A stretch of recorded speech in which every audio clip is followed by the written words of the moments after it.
ತುಂಬಾ ಜನ ಕೇಳ್ತಾ ಇದ್ರಿ KS ಮತ್ತು PDOದ ಅಕ್ರಮದ ಕುರಿತಾಗಿ ಏನೇನೆಲ್ಲ ಆಯ್ತು, ಸೊ ಏನ್ ಬೆಳವಣಿಗೆ ನಡೀತಾ ಇದೆ, ಏನ್ ವಿಚಾರ ಅಂತ ಹೇಳಿ ತುಂಬಾ ಪ್ರಶ್ನೆಗಳನ್ನ ಕೇಳಿದ್ರಿ. ನೋಡಿ, PDO ನಾನ್ ಎಚ್ ಕೆ ಪರೀಕ್ಷೆಯಲ್ಲಿ ಪ್ರಮುಖವಾಗಿ ಏನು ಒಂದು ನಾನೊಂದಿಷ್ಟು ಕ್ಯಾಂಡಿಡೇಟ್ ಗಳ ಮೇಲೆ ಹೇಳಿದ್ದೆ. ಆ ವಿಷಯದಲ್ಲಿ ಬೇರೆ ರಾಜ್ಯಕ್ಕೆ ಹೋಗಿ ಈ ರೀತಿ ಪರೀಕ್ಷೆ ತಯಾರಿಯನ್ನ ಮಾಡಿಸ್ಕೊಂಡು ಕರ್ಕೊಂಡ್ಬಂದು ಆಮೇಲೆ ಪರೀಕ್ಷೆಯನ್ನು ಬರೆಸಿರುವಂತದ್ದು. ಸೊ ಅದಕ್ಕೆ ಸಾಕ್ಷಿ ಸಮೇತವಾಗಿ ಎಲ್ಲವನ್ನು ಕೂಡ ತೋರಿಸಿದ್ದೆ. ಅಂಡ್ ಅದನ್ನ ಈಗ KPSC ಕಾರ್ಯದರ್ಶಿ ಅವರ ಗಮನಕ್ಕೆ ಮತ್ತು ಗ್ರಾಮೀಣಾಭಿವೃದ್ಧಿ ಸಚಿವರಾದಂತ ಪ್ರಿಯಾಂಕ್ ಖರ್ಗೆ ಸರ್ ಗಮನಕ್ಕೂ ಕೂಡ ತಂದಿದ್ದೀವಿ. ಈಗ ಆಲ್ರೆಡಿ ಅವರಿಗೂ ಕೂಡ ಮನವಿ ಪತ್ರ ತಲುಪಿದೆ. ಅಂಡ್ ಅದರಲ್ಲಿ ಏನೇನು ಅಂತಂದ್ರೆ ನಾವು ರಿಕ್ವೆಸ್ಟ್ ಮಾಡ್ಕೊಂಡಿದ್ವಿ, ವಿತ್ ಪ್ರೂಫ್ ಕೂಡ ಅಟ್ಯಾಚ್ ಮಾಡೋರು ಕೊಟ್ಟಿದ್ದೀವಿ. ಅಂಡ್ ಲೋಕಾಯುಕ್ತಕ್ಕೂ ಕೂಡ ದೂರು ಕೊಟ್ಟಿದ್ವಿ. ಈ 3 ಕೆಲಸ ಆಗಿದೆ. ಈಗ ಉಳಿದಿರುವಂತದ್ದು ಏನು PDO ನಾನ್ ಎಚ್ ಕೆ ವಿಷಯದಲ್ಲಿ ಅಂದ್ರೆ, ಈಗ ಕೋರ್ಟ್ಗೂ ಕೂಡ ನಾವು ಮೊರೆ ಹೋಗ್ತೀವಿ. ಯಾಕಂತಂದ್ರೆ ಇಲ್ಲಿ ಪ್ರಬಲವಾಗಿ 5 ಜನ ನಾವು ಮುಂದೆ ಬಂದು ಆಗಿರುವಂತ ವಿಚಾರದ ಬಗ್ಗೆ ಸಾಕ್ಷಿಯನ್ನು ಹೇಳ್ತೀವಿ ಅಂತ ಹೇಳಿದ್ದಾರೆ.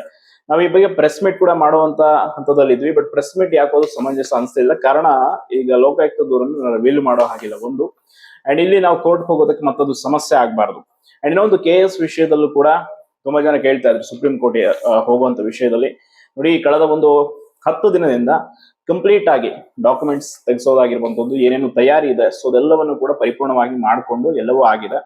ಅಂಡ್ ನಮ್ಮ ಹಿರಿಯ ಸಹೋದರರಿಗೆ ಆಲ್ರೆಡಿ ಸುಪ್ರೀಂ ಕೋರ್ಟ್ ನ ಪ್ರಮುಖ ವಕೀಲರ ಹೆಸರು ಅದೆಲ್ಲ ಏನು ಬೇಡ, ಬಟ್ ಅಲ್ಲಿ ಕಚೇರಿಗೆ ತಲುಪಿ ಸೊ ಅದು ಫೈಲ್ ಅನ್ನು ಕೊಟ್ಟು ಏನೇನೆಲ್ಲ ಮಾಡಿಸ್ಬೇಕಾಗಿದೆ. ಅಂಡ್ ಬೇರೆ ಬೇರೆ ಅಭ್ಯರ್ಥಿಗಳು ಕೂಡ ಸ್ಟೇಟ್ ಅಲ್ಲಿ ಮತ್ತೆ ಸುಪ್ರೀಂ ಅಲ್ಲಿ ಬೇರೆ ಬೇರೆ ಎಲ್ಲ ಆಸ್ಪಿರೆಂಟ್ಸ್ ಯಾರ್ಯಾರಿಗೆ ಮೋಸ ಆಗಿದೆ ತುಂಬಾ ಜನ ಕೇಸನ್ನು ಕೂಡ ಹಾಕಿದ್ದಾರೆ. ಅಂಡ್ ಇನ್ನೊಂದು ಜೂನ್ 15ನೇ ತಾರೀಕು 56% ಇದು ಕೇಸ್ ಕೂಡ ಇದೆ, ಅದು ಅಂತಿಮ ವಿಚಾರಣೆ.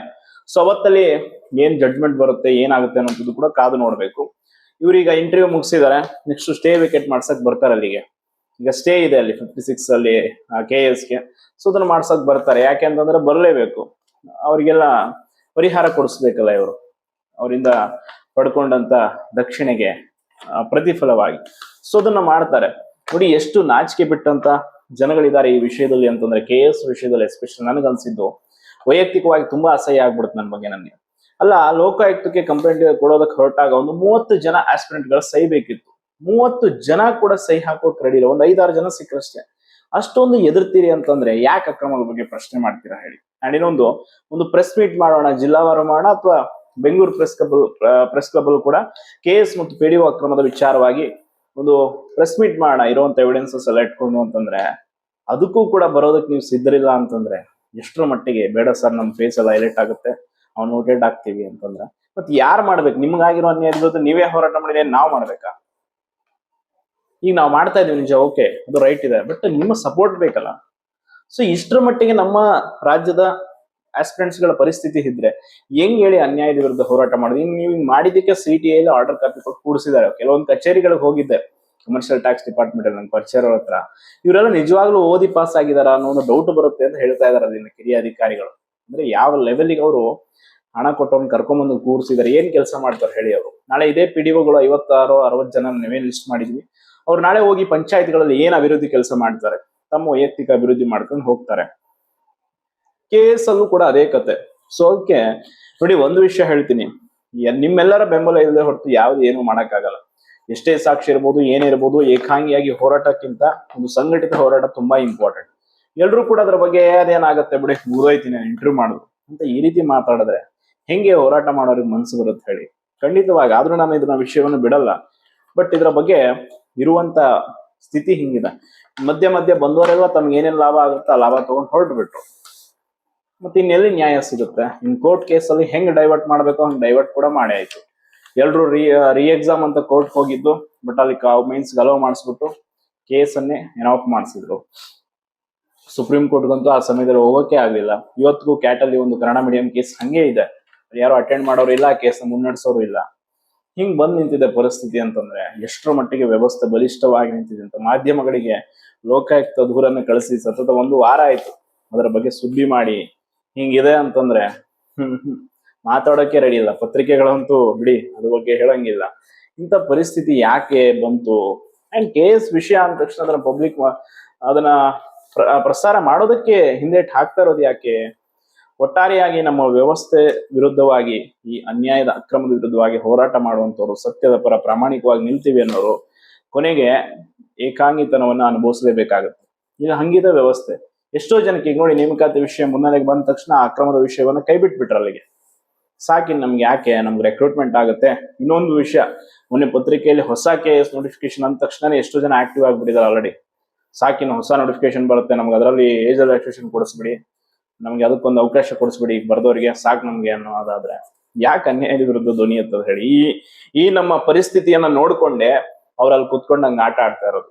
ಅಲ್ಲಿರೋರ್ಗೆ ಗೊತ್ತಿದೆ, ಆರಾಮಾಗಿ ಗೊತ್ತಿದೆ, ಈ ವಿದ್ಯಾರ್ಥಿಗಳ ನಡುವೆ ಆರಾಮಾಗಿ ಬಿರುಕನ್ನು ಮುಡಿಸ್ಬೋದು, ಆರಾಮಾಗಿ ಇವ್ರನ್ನ ಡಿಸ್ಟ್ರಾಕ್ಟ್ ಮಾಡ್ಬೋದು, ಯಾವ್ದೋ ಒಂದು ವಿಷಯ ತಂದ್ಬಿಟ್ಟು ಈಸಿಯಾಗಿ ನಾವು ನಮ್ ಕೆಲಸ ಮಾಡ್ಕೋಬಹುದು ಅಂತಾನೆ ಅವರು ಸತತ ದಶಕಗಳಿಂದ ಇದೇ ಕೆಲಸ ಮಾಡ್ಕೊಂಡ್ ಬಂದಿದ್ದಾರೆ. ಸೊ ನಮ್ಮಲ್ಲಿ ಸಂಘಟಿತರಾಗಿ ಹೋರಾಡೋ ಮನೋಭಾವ ಇಲ್ಲ. ಈ ಅಕ್ರಮ ಅಂದ ತಕ್ಷಣ ಎಲ್ಲದಕ್ಕೂ ಪ್ರೂಫ್, ಎಲ್ಲದಕ್ಕೆ ಲೈಬ್ರರಿ ಕೂತ್ಕೊಂಡು ಓದೋನ್ ಬಂದು ಪ್ರೂಫ್ ಕೊಡಕ್ಕಾಗತ್ತಾ?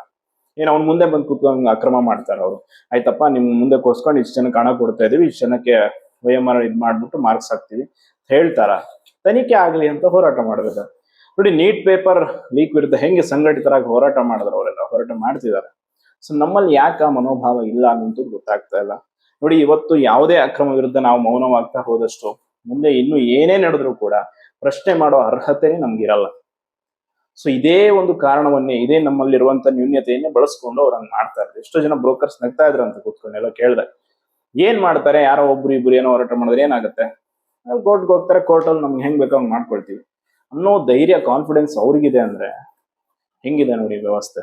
ಸೊ ಅದಕ್ಕೆ ಹೇಳ್ತಾ ಇರೋದು, ದಯವಿಟ್ಟು ನೀವು ಏನಾದ್ರೂ ಪ್ರಾಮಾಣಿಕವಾಗಿದ್ದೀನಿ, ನಾನು ಹಣ ಕೊಡದೆ ಕಷ್ಟಪಟ್ಟು ಓದಿ ಪಾಸ್ ಆಗ್ತೀನಿ ಅಂದ್ರೆ ಆಗ್ಬೋದು, ಆಗಲ್ಲ ಅಂತ ಎಲ್ಲೂ ಹೇಳಿಲ್ಲ. ನಾನು ಎಲ್ಲಾ ಹುದ್ದೆಗಳನ್ನ ಮಾಡ್ತಾರೆ ಅಂತ ಯಾವತ್ತೂ ಕೂಡ ಹೇಳಿಲ್ಲ. ಆದ್ರೆ ಅರ್ಹ ಅಭ್ಯರ್ಥಿಗಳಿಗೆ ಸಿಗಬೇಕಾದ ಪೋಸ್ಟ್ ನ ಇನ್ಯಾವನೋ ಬಂದು ಇನ್ನೇನೋ ಕೊಟ್ಟು ತಗೊಳ್ತಾನೆ ಅಂತಂದ್ರೆ ಅದು ಮನ್ಸಿಗೆ ನೋವಾಗತ್ತೆ. ಪಾಪ ಒಂದಿಷ್ಟು ಜನ ಪ್ರಾಮಾಣಿಕವಾಗಿ ಆಯ್ಕೆ ಆಗೋರು ಇರ್ತಾರೆ, ಅವರಿಗೆ ನಾವು ಯಾವತ್ತು ನೀವು ಅಕ್ರಮ ಮಾಡಿದಿರಿ ಅಂತ ಹೇಳೋಕ್ ಆಗಲ್ಲ. ಬಟ್ ಮಾಡದಂತವ್ರು ಯಾರೋ ಮಾಡೋ ತಪ್ಪಿಗೆ ಇನ್ನೊಂದಿಷ್ಟು ಜನ ಅರ್ಹ ಅಭ್ಯರ್ಥಿಗಳಿಗೆ ಸಿಗ್ಬೇಕಾದ ಹುದ್ದೆ ಕೂಡ ಸಿಗಲ್ವಲ್ಲ, ಅದು ನಮ್ಗೆ ಬಂದಿರುವಂತ ಸಮಸ್ಯೆ. ಅಂಡ್ ಒಟ್ಟಾರೆ KS ವಿಷಯ ಅಂದ್ರೆ ಸಾಕು, ಕೆಲವರಿಗೆ ಹೇಸಿಗೆ ಬಂದ್ಬಿಟ್ಟಿದೆ. ಅದ್ರ ಬಗ್ಗೆ ಕೇಳೋಕೆ ಒಂಥರ ಅಸಹ್ಯ ಅನ್ಸ್ಕೊಳ್ತಾರೆ. ಏನ್ ಮಾತಾಡ್ತೀರಾ ಬಿಡಿ ಸರ್, ಅದ್ರ ಸುಮ್ನೆ ಮುಗೋಗಿದೆ ಕತೆ, ಮುಳುಗೋಗಿರೋ ದೋಣಿ ಅನ್ನೋ ಒಂದು ಹಂತಕ್ಕೆ ಬಂದು ನಿಂತು ಬಿಟ್ಟಿದ್ದಾರೆ.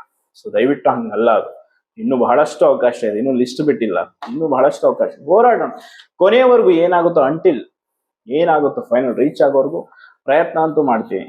ಎಸ್ಪೆಷಲಿ ನಾನಂತೂ ಆ ವಿಷಯದಲ್ಲಿ ತುಂಬಾ ಬದ್ಧವಾಗಿದ್ದೀನಿ. ಆ ವಿಚಾರದ ಬಗ್ಗೆ ಒಂದು ಅಂತಿಮವಾದ ಲಾಜಿಕಲ್ ತಾರ್ಕಿಕ ಅಂತ್ಯಕ್ಕೆ ತರಲೇಬೇಕು. ಯಾಕಂದ್ರೆ ಬರೀ ನಾವ್ ಎಲ್ಲಾ ವಿಷಯನ ಕೈಗೆತ್ಕೊಳ್ಳೋದು, 4 ದಿನ ಮಾತಾಡೋದು, ಸುಮ್ನೆ ನಮ್ಮ ಪಾಡಿಗೆ ನಾವ್ ಆಗೋದಾದ್ರೆ ಆ ವಿಷಯಕ್ಕೆ ಏನು ವ್ಯಾಲ್ಯೂ ಇರುತ್ತೆ, ನಮ್ಗೇನು ವ್ಯಾಲ್ಯೂ ಇರುತ್ತೆ ಹೇಳಿ?